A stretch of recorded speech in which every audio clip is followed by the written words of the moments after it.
बहुत बहुत स्वागत है साथियों। एक बार फिर से आप सभी का इस जेनिथ ऑनलाइन डिजिटल प्लेटफॉर्म पर मैं आपके सामने आशीष आर्य। स्टूडेंट, जैसा आप देख पा रहे हैं कि आज अपनी ये यहाँ पर जो क्लास है वो 3rd नंबर की क्लास है और इसमें हम पी वाई क्यूज कर रहे हैं। क्या कर रहे हैं? P Y Qs. किनको लेकर के? जो अपने पुराने पेपर्स हैं, आरपीएससी ने लिया है, या फिर बात करें अदर स्टेट जो पीजीटी एग्जाम्स हैं, इनको लेकर सिर्फ और सिर्फ बायोलॉजी सब्जेक्ट, और इसमें भी यूनिट वाइज।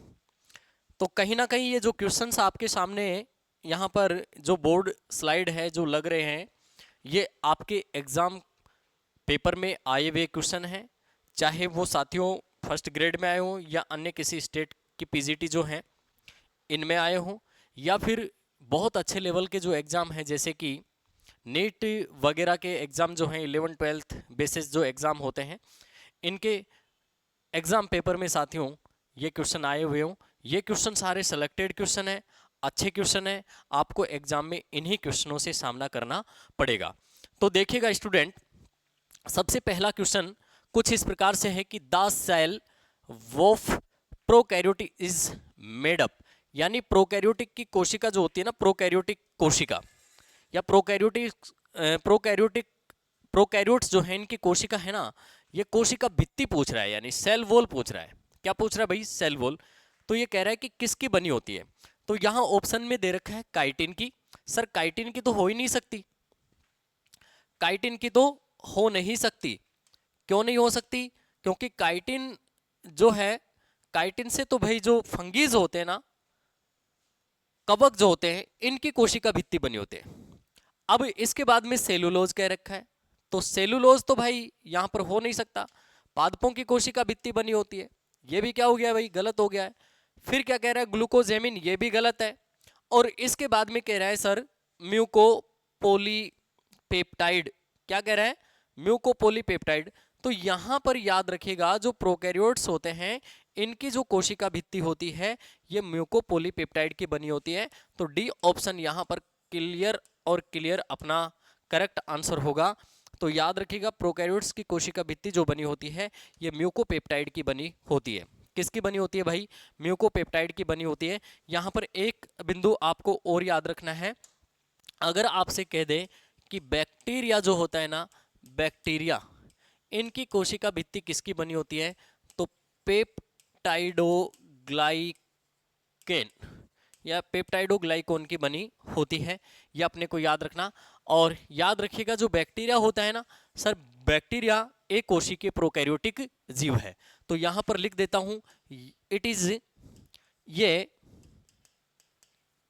यूनिसेलुलर यूनिसेलुलर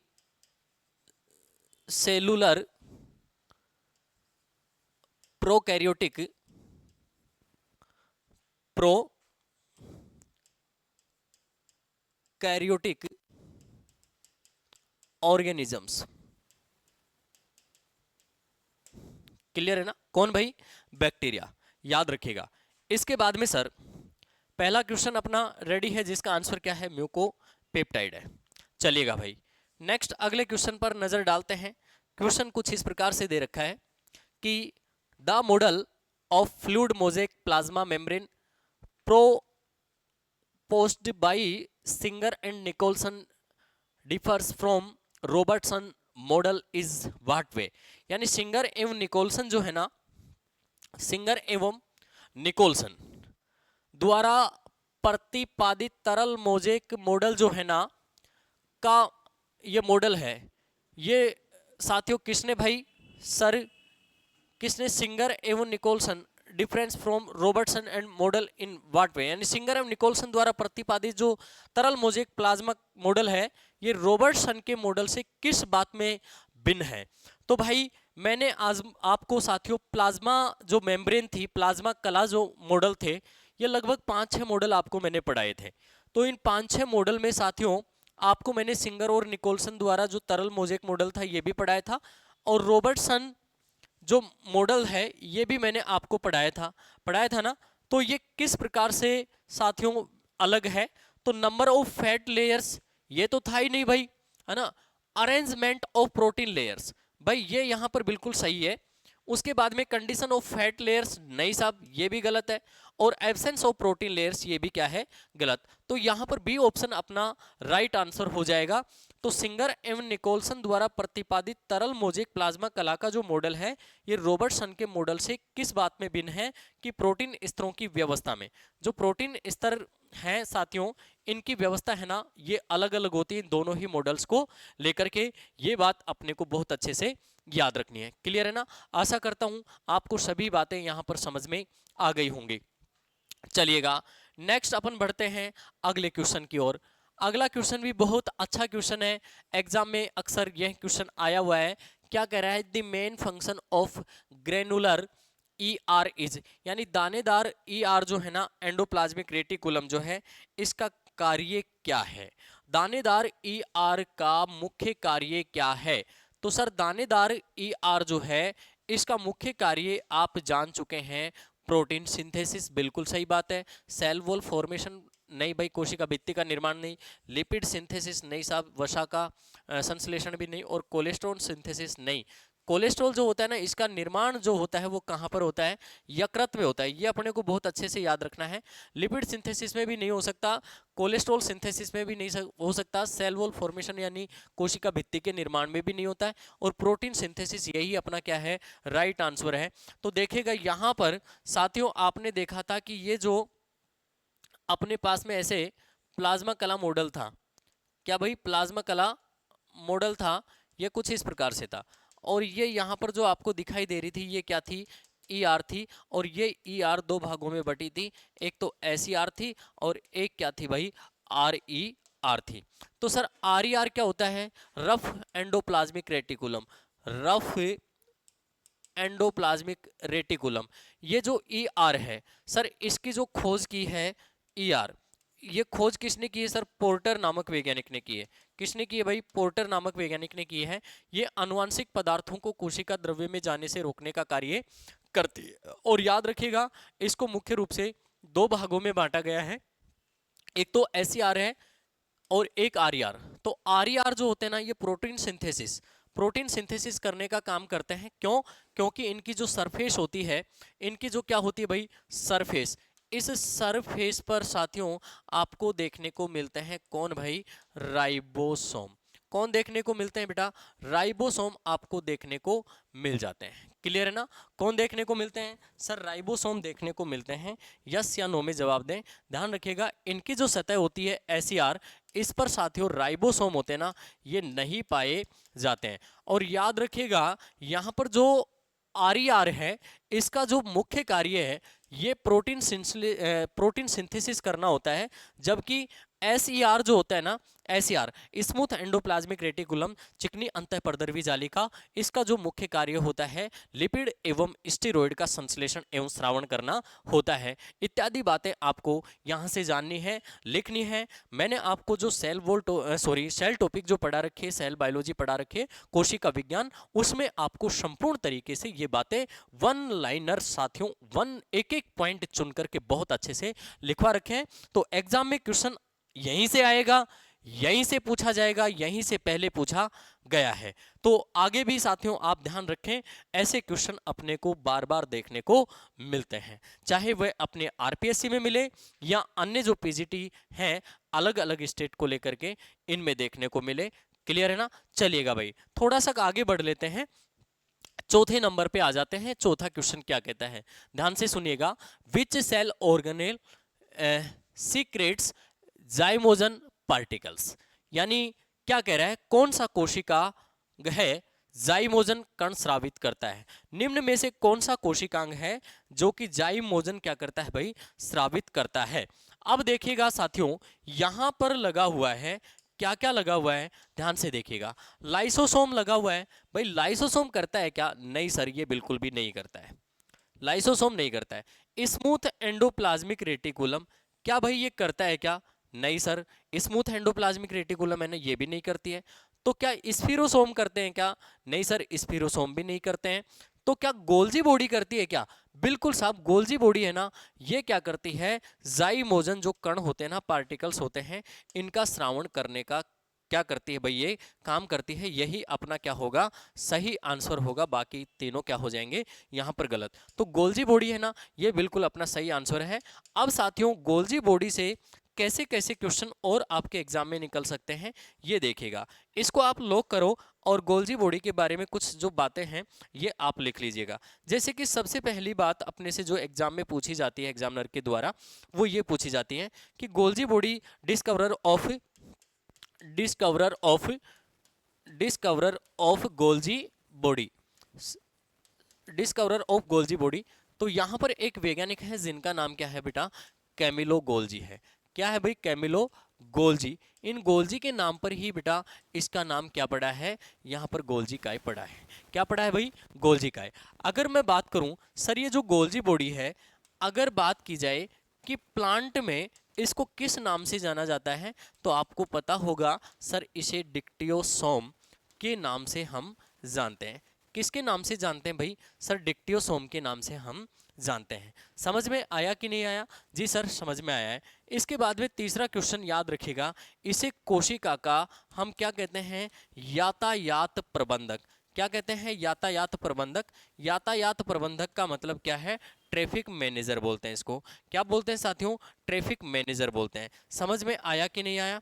जी सर, हमें बहुत अच्छे से समझ में आया, हमें बहुत अच्छे से समझ में आया है। और याद रखिएगा, ये जो मैक्रो मोलिक्यूल्स होते हैं या माइक्रो मोलिक्यूल्स होते हैं, मोलिक्यूल्स, इनका मोलिक्यूल्स का संग्रहण यानी synthesis synthesis synthesis and secretion करने का क्या करते हैं सर, ये कार्य करते हैं।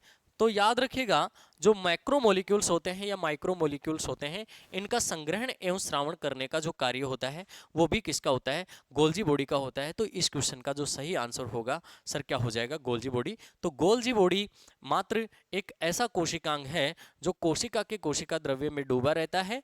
और याद रखिएगा, ये इसे कोशिका का यातायात प्रबंधक के नाम से भी जाना जाता है। और इतने सारे क्वेश्चन है ना भाई यहाँ से, और आपके एग्जाम में गोल्जी बॉडी से बन सकते हैं। तो ये सभी बातें 1 बाय 1 करके आप अपने नोटबुक में भी इनको राइट कर सकते हैं। क्लियर है ना? तो 4 क्वेश्चन बहुत अच्छे लेवल के क्वेश्चन थे। 5वें क्वेश्चन पे मैं चलता हूँ। क्या कह रहा है, which structure are responsible for lipid synthesis in plant and animal cell respectively. अर्थात क्या कह रहा है, कौन सी संरचना है ना, क्रम से पादप एवं जंतु कोशिकाओं में लिपिड संश्लेषण के लिए साथियों क्या होती है, उत्तरदायी होती है। निम्न में से कौन सी संरचना जो है पादप एवं जंतु जो कोशिकाएं हैं, सेल्स हैं, इनमें लिपिड संश्लेषण के लिए क्या होती है भाई, उत्तरदायी होती है। देखिएगा, सबसे पहले स्मूथ, कौन सी संरचनाएं क्रम से, यहां पर साथियों अगर केवल और केवल पादप लिख देता या जंतु कोशिका लिख देता तो हम नजर मार सकते थे किस पर भाई, स्मूथ एंडोप्लाज्मिक रेटिकुलम पर, है ना। तो देखिएगा, यहां पर स्मूथ एंडोप्लाज्मिक रेटिकुलम लगा हुआ है, स्मूथ एंडोप्लाज्मिक रेटिकुलम नहीं हो सकता भाई।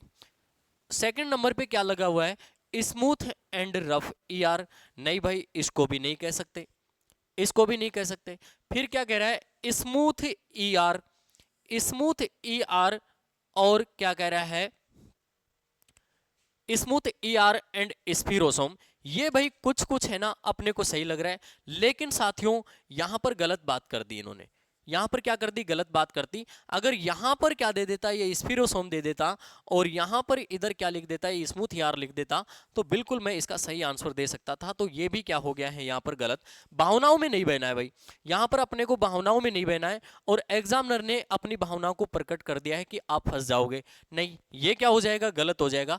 तो सर स्फीरोसोम्स एंड स्मूथ ईआर है ना, इसका क्या हो जाएगा, बिल्कुल राइट आंसर हो जाएगा। इसका क्या हो जाएगा सर, राइट आंसर हो जाएगा। तो याद रखिएगा, यहां पर कहा गया है कि कौन सी संरचनाएं हैं क्रम से पादप एवं जंतु कोशिकाओं में लिपिड संश्लेषण के लिए उत्तरदायी होती हैं। तो सर स्फीरोसोम और कौन भाई, स्मूथ ईआर है ना, यहां पर चौथे ऑप्शन में दे रखा है, जो बिल्कुल अपना क्या हो जाएगा, सही आंसर हो जाएगा। क्या हो जाएगा भाई, सही आंसर हो जाएगा, ना कि यहां पर सी ऑप्शन अपना करेक्ट आंसर होगा। क्लियर है ना। अच्छा क्वेश्चन है, एग्जाम में फंसने वाला क्वेश्चन है, और इसको आरपीएससी ने पूछ लिया है, और इसको DSSS ने भी पूछ लिया है, और सर इसी को एमपीपीजीटी में भी पूछ लिया गया है। यह क्वेश्चन है ना बार बार एग्जाम में आता है, इसलिए इसको आप राइट मार्क करें। एग्जाम में ऐसे ही क्वेश्चन अपने फंसते हैं। क्लियर है ना। अच्छा है, बहुत अच्छा क्वेश्चन है, हो सकता है कि आपको भी इसके दर्शन करने पड़ जाए। क्लियर है ना। चलो भाई, नेक्स्ट मैं बात करता हूं 6 नंबर क्वेश्चन की। 6 नंबर क्वेश्चन है ना भाई, अपने से क्या कह रहा है, ध्यान से सुने। Who transports wall materials from dictyosome, यानी कौन डिक्टियोसोम से भित्ति पदार्थों का परिवहन करता है। सर माइक्रोट्यूब्यूल्स करते हैं, कि माइक्रोफाइबर्स करते हैं, या फिर सर एंडोप्लाज्मिक रेटिकुलम करता है, या फिर करते हैं सूक्ष्म काय, जिन्हें अपन क्या कह रहे हैं, माइक्रो बॉडीज कह रहे हैं। तो देखिएगा सर, माइक्रो ट्यूब्यूल्स दे रखा है, माइक्रो फाइबर्स दे रखा है, माइक्रो बॉडीज दे रखी हैं, और साथियों क्या दे रखा है, ईआर दे रखा है। अच्छा क्वेश्चन है, दिमाग को झकझोर करेगा। तो साथियों देखिएगा, माइक्रो बॉडीज जो है ना, ये भाई यहां पर बिल्कुल नहीं आ सकता।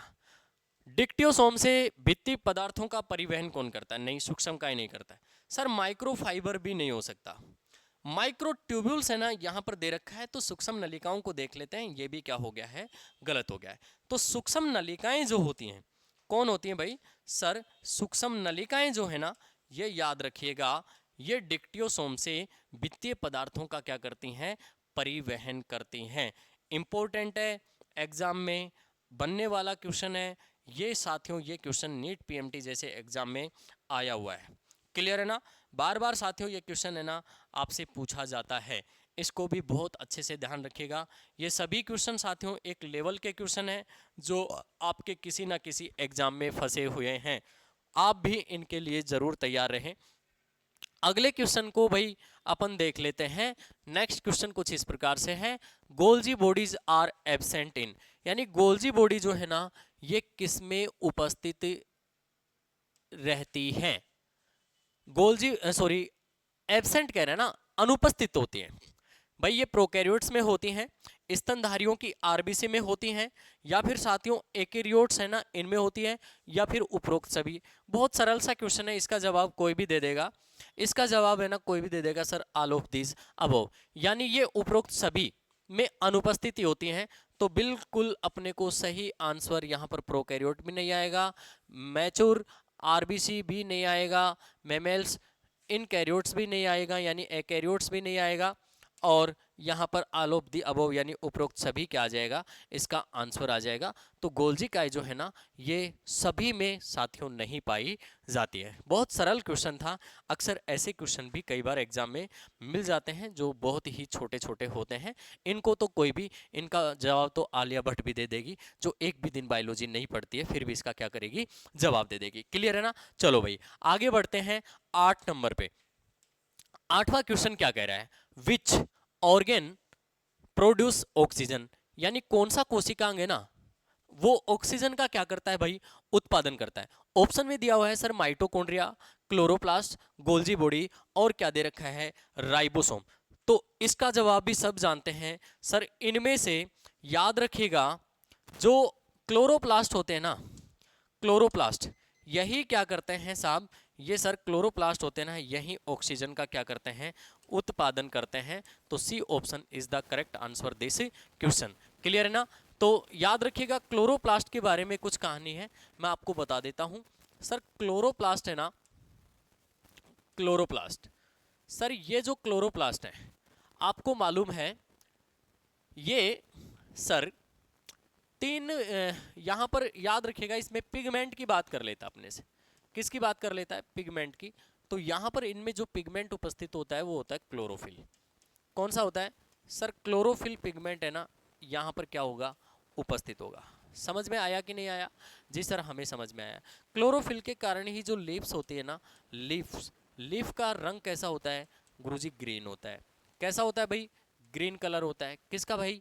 लीव्स का, है ना। इसके बाद में भाई छोटी छोटी बातें की जाएंगी कि क्लोरोप्लास्ट जो होते हैं ना, फोटोसिंथेसिस की जो क्रिया होती है, फोटोसिंथेसिस की जो क्रिया होती है, ये फोटोसिंथेसिस की जो क्रिया है ना, इसके लिए प्रकाश संश्लेषण जो है ना, प्रकाश संश्लेषण की जो क्रिया है,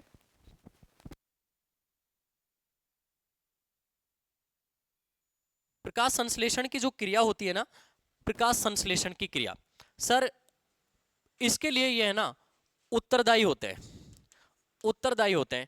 और आपको मालूम है प्रकाश संश्लेषण की जो क्रिया होती है इसमें CO2, प्रकाश, लाइट, है ना, और साथियों कौन? क्लोरोफिल, है ना, क्लोरोफिल।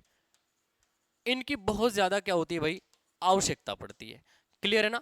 तो प्रकाश संश्लेषण की क्रिया के दौरान जो प्लांट होते हैं ना, वो क्या करते हैं? CO2 को ग्रहण करते हैं और बदले में सर क्या देते हैं? ऑक्सीजन। तो यहाँ पर क्लोरोप्लास्ट है ना, बिल्कुल क्या होगा अपना राइट आंसर हो जाएगा, ना कि यहाँ पर गोल्जी का राइबोसोम और क्या होगा? माइटोकॉन्ड्रिया। क्लियर है ना? माइटोकॉन्ड्रिया के बारे में याद रखना, इसे पावर हाउस ऑफ सेल कहते हैं। इसे पावर हाउस ऑफ क्या कहते हैं? सेल कहते हैं। क्यों? क्योंकि जो ग्लूकोज है ना, इसका O2 की उपस्थिति में विखंडन होता है, और विखंडन होने से साथियों ऊर्जा जो होती है ना, वो किस रूप में मुक्त होती है? ATP के रूप में मुक्त होती है। इसीलिए इसे कोशिका का शक्तिगृह कहा जाता है। याद रखिएगा, प्रोकैरियोटिक जो माइटोकॉन्ड्रिया है ये केवल यूकैरियोटिक कोशिका मिलते हैं, लेकिन इन्हीं के सिमिलर यानी समान जो गोलाकार संरचनाएं होती है किस में होती हैं? पीसी में होती है। इनको क्या कहा जाता है? इनको कहा जाता है मेसोसोम। क्या कहा जाता है भाई? मेसोसोम कहा जाता है। ये अपने को बहुत अच्छे से याद रखना है। माइटोकॉन्ड्रिया को लेकर भी साथियों एग्जाम में कोशिका की कोशिका है, कोशिका की संचयी बैटरी है ना, इसी को कोशिका का इलेक्ट्रॉनिक प्लांट कहते हैं, है ना। बहुत सारे क्वेश्चन है ना इसको यहाँ पर एग्जाम में बनते हैं, और ये सभी क्वेश्चन साथियों मैंने 1 बाय 1 करके आपको आपके जो ऐप है ना साथियों, वहां पर मैंने बहुत अच्छे से पढ़ा रखा है। तो अभी भी अगर आप अपनी तैयारी को 4 चांद लगाना चाहते हैं तो जरूर आप ऐप को खरीदें और साथियों मेरे को फॉलो करें, निश्चित रूप से आपको सफलता प्राप्त होगी। चलिएगा आगे बढ़ते हैं। नेक्स्ट बात करते हैं 9 नंबर क्वेश्चन की। 9 नंबर क्वेश्चन क्या कहता है? Glycosidation of protein or lipid takes place in, यानी endoplasmic reticulum, Golgi body, lysosome and ribosome. Protein तथा लिपिड का जो ग्लाइकोसाइडेशन होता है ना, ये कहां पर होता है? प्रोटीन तथा लिपिड का जो ग्लाइकोसाइडेशन होता है ना, ये कहां पर होता है? यही इंपॉर्टेंट बात है साथियों। ये अंतः प्रदर्वी जालिका में नहीं होता है सर, लाइसोसोम में भी नहीं होता है, गोल्जी बॉडी में होता है और राइबोसोम में भी नहीं होता है। तो इसका जो राइट आंसर होगा ये क्या हो जाएगा भाई? गोल्जी बॉडी हो जाएगा। क्या हो जाएगा भाई? Golgi body. यानी गोल्जी काय जो होता है ना, इसमें किसका साथियों? प्रोटीन तथा लिपिड जो होता है ना, इसका क्या होता है? ग्लाइकोसाइडेशन होता है। क्या होता है भाई? ग्लाइकोसाइडेशन होता है। और याद रखिएगा जो यहां पर गोल्जी काय है ना, ये साथियों ये जो शुक्राणु होता है ना स्पर्म, ये शुक्राणु के एक्रोसोम, शुक्राणु के एक्रोसोम भाग, एक्रोसोम भाग यानी एक्रोसोम पार्ट ऑफ स्पर्म, शुक्राणु के एक्रोसोम का भाग का जो है ना, इसका क्या करता है भाई? निर्माण करता है। साथ में ध्यान रखना ये जो है ना लाइसोसोम है ना, लाइसोसोम का भी क्या करता है साथियों? ये निर्माण करता है। कौन करता है? गोल्जी का है। और साथ में प्रोटीन तथा लिपिड का जो ग्लाइकोसाइडेशन होता है वो भी किसके कहां पर होता है साथियों? गोल्जी काय में होता है, ना कि अंतःप्रदर्वी जालिका में होता है, लाइसोसोम में होता है। और किस में होता है? राइबोसोम में। राइबोसोम जो होता है ना साथियों, एक बार याद रखिएगा, इसकी खोज है ना जॉर्ज पेलेड नामक वैज्ञानिक ने की है। इसे प्रोटीन फैक्ट्री भी कहते हैं। क्यों? क्योंकि ये प्रोटीन संश्लेषण करने का काम करता है। और इसको दो पार्ट में बांटा गया है, एक तो 70S राइबोसोम, एक 80S राइबोसोम, जिसकी दो दो सब यूनिट्स होती हैं। यहाँ पर जो S होगा ना, उसका अर्थ क्या होगा? स्वेडबर्ग यूनिट होगा। एग्जाम में पूछा गया। लाइसोसोम साथियों, इसकी जो खोज है ना वो किसने की है? डी डुवे नाम के व्यक्ति ने की है। और यह कोशिकीय उपापचय के दौरान अपनी ही जो कोशिका होती है उसको खाकर के साथियों नष्ट कर देता है। इसीलिए इसको हम आत्मघाती थैली या फिर डाइजेस्टिव बैग के नाम से जानते हैं। पाचन बैग के नाम से जानते हैं। क्लियर है ना। अंतःपरद्रवी जालिका के बारे में साथियों मैं आपसे पहले ही बात कर चुका हूं, तो इसका जो सही आंसर होगा वो क्या हो जाएगा भाई, गोल्जी काय हो जाएगा। क्लियर है ना। चलो थोड़ा सा आगे बढ़ते हैं, नेक्स्ट अगले क्वेश्चन को देखते हैं। अगला क्वेश्चन बड़ा शानदार जानदार क्वेश्चन है। क्या most of the organ are formed from which structure of the cell. Sir nucleus है, या एंडोप्लाज्मिक रेटिकुलम है, या फिर है माइटोकॉन्ड्रिया, या फिर है क्लोरोप्लास्ट। अधिकांश कोशिकांगों का जो निर्माण है ना, ये कोशिका की किस रचना से होता है।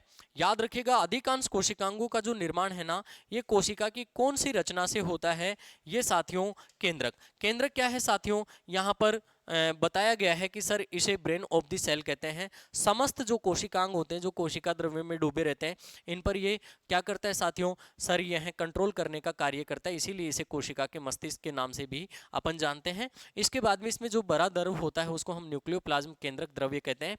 केंद्रक द्रव्य और आपस में कोशिका द्रव्य दोनों मिलकर के प्रोटोप्लाज्म यानी जीव द्रव्य बनाते हैं। जीव द्रव्य की जो खोज की थी वो किसने की थी, डुजार्डिन ने की थी, और डुजार्डिन ने ही साथियों जीव द्रव्य को सार्कोडे नाम दिया था। क्या नाम दिया था, सार्कोडे। जबकि जीव द्रव्य को जीवन का जो भौतिक आधार बताया है वो किसने बताया, पुरकिंजे ने, और पुरकिंजे ने ही इसे क्या दिया है, जीव द्रव्य नाम दिया है। क्लियर है ना। माइटोकॉन्ड्रिया के बारे में मैंने अभी बताया, क्लोरोप्लास्ट के बारे में भी आपको बताया। तो अधिकांश कोशिकांगों का जो निर्माण करता है निम्न में से साथियों, माइटोकॉन्ड्रिया भी नहीं करता है, क्लोरोप्लास्ट भी नहीं करता है, तो कौन करता है, सर अंतःपरद्रवी जालिका है ना, ये अधिकांश जो सेल ऑर्गन्स है ना, इनका क्या करता है भाई, निर्माण करता है। और इसके बारे में मैंने आपको बहुत कुछ बता रखा है। खोज पोर्टर ने की है, किसने की है, पोर्टर ने की है। और जो केंद्रक के अंदर साथियों जो कोशिकांग होते हैं ना, उनको ये कोशिका द्रव्य में जाने से रोकने का काम करता है। क्लियर है ना, याद रखिएगा। तो अधिकांश जो कोशिकांग है ना, इनका निर्माण किसके द्वारा होता है, अंतःपरद्रवी जालिका के द्वारा ही होता है। तो sir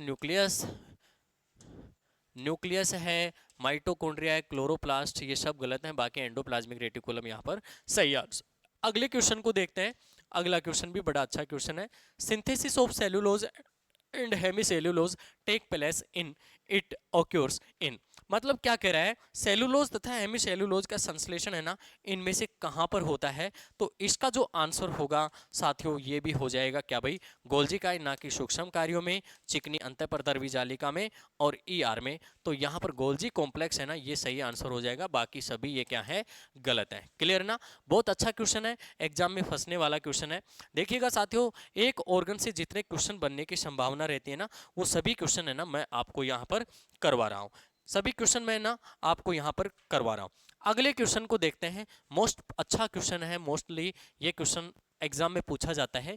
the main function of Golgi complex is, यानी फर्मेंटेशन किण्वन का हो सकता है क्या, बिल्कुल नहीं हो सकता भाई, नहीं हो सकता। सर फास्फोरिलेशन का हो सकता है क्या, नहीं हो सकता सर, फास्फोरिलेशन का भी नहीं हो सकता। सर रेस्पिरेशन का होता है क्या, नहीं सर ये भी नहीं हो सकता, रेस्पिरेशन का भी नहीं हो सकता। सर श्रावण के लिए पदार्थों की पैकिंग करना होता है क्या, नहीं, बिल्कुल बिल्कुल यही होता, बिल्कुल साहब यही, पैकिंग ऑफ सब्सटेंस फॉर सिक्रेस, यही इसका क्या होगा साथियों, मुख्य कार्य होगा। ये क्वेश्चन भी अच्छा क्वेश्चन है, एग्जाम में आता है।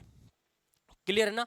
इसके बाद में सर एक क्वेश्चन हम और करते हैं, क्या कह रहा है, देखिएगा क्वेश्चन कुछ इस प्रकार से है कि the functional unit of protein synthesis, कौन है प्रोटीन संश्लेषण की जो कार्यात्मक इकाई है, पूरी दुनिया जानती है साथियों, कौन होते हैं, पोलिसोम, ना कि कौन भाई, डिक्टियोसोम, परोक्सिसोम, और कौन भाई, लाइसोसोम। तो बिल्कुल यहां पर जो हमारा सही आंसर होगा ये कौन सा हो जाएगा, पोलिसोम हो जाएगा, ना कि अदर। क्लियर है ना। तो आशा करता हूं ये सभी क्वेश्चन है ना आपने कहीं ना कहीं जरूर इनको पढ़ा है।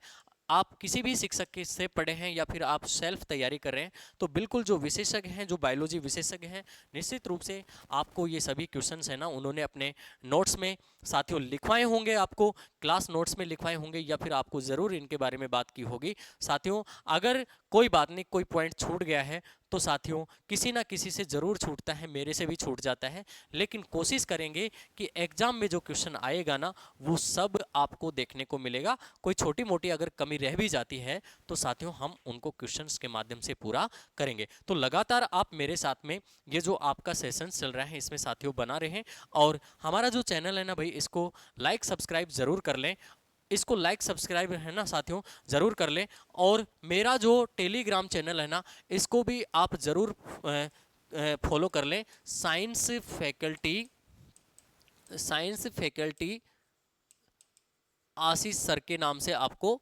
मिलेगा। जैसे मैंने बोर्ड पे लिखा है ऐसे ही लिखेंगे, तो मेरी एक फ़ोटो आएगी, उसको आप ज्वाइन कर लें। उसमें मैं ये सभी क्वेश्चंस है ना डालता हूँ, और भी जो मोस्ट पॉपुलर क्वेश्चन है आपको एग्ज़ाम की दृष्टि से, वो सभी मैं क्वेश्चन डालते रहता हूँ। इन क्वेश्चनों को भी आप बहुत अच्छे से तैयार करें। तो सभी प्यारे विद्यार्थियों को एक बार फिर से अभिनंदन, स्वागत, आभार कि आप क्लास में बने रहे हैं। मिलेंगे एक छोटे से ब्रेक के बाद में इन्हीं क्वेश्चंस को कंटिन्यू करते हुए। जय हिंद, जय भारत।